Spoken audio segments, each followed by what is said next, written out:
চলতি অর্থবছরের প্রথম 7 মাসে কমেছে বৈদেশিক ঋণের প্রতিশ্রুতি ও ছাড়ের পরিমাণ, যদিও একই সময় বেড়েছে ঋণের সুদ আসল পরিশোধের চাপ।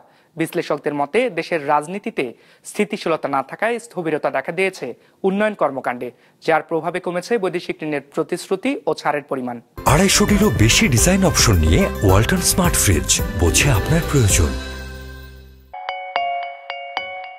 দেশের বিভিন্ন উন্নয়ন কর্মকাণ্ড কিংবা বাজেট বাস্তবায়নের জন্য বিভিন্ন দাতা সংস্থা থেকে ঋণ সহায়তা নিয়ে থাকে সরকার।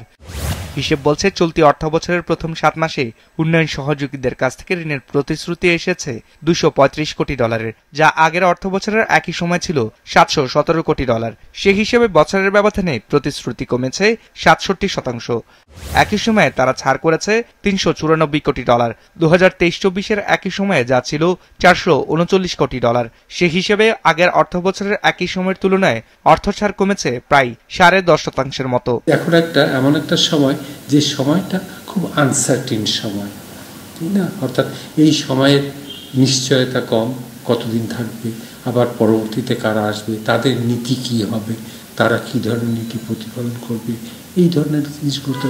অর্থাৎ এই পরিস্থিতিতে নতুন করে সহায়তা প্রদানের প্রতিশ্রুতি বা সেই অর্থ ছাড় করার মতো সম্ভাবনা কিন্তু খুব কম।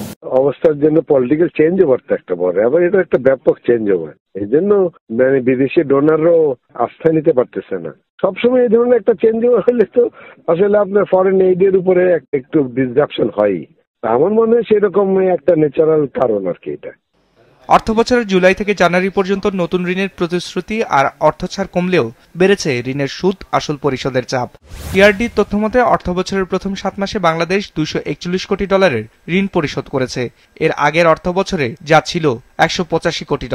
এই সময় শুধু আসল বাবদ পরিশোধ করা হয়েছে $154 কোটি আর সুদ বাবদ পরিশোধ করা হয়েছে $87 কোটি। সে হিসেবে সুদ পরিশোধ বেড়েছে $71 কোটি।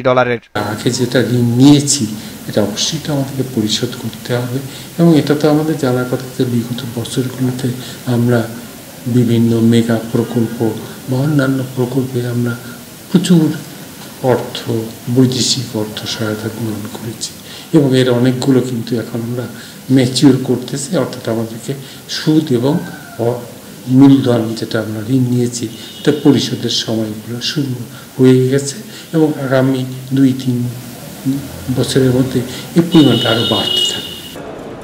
তথ্য বলছে 2023-24 অর্থবছরে বাংলাদেশ উন্নয়ন সহযোগীদের আসল পরিশোধ করেছিল $416 কোটি আর সুদ বাবদ ব্যয় হয়েছিল $135 কোটি।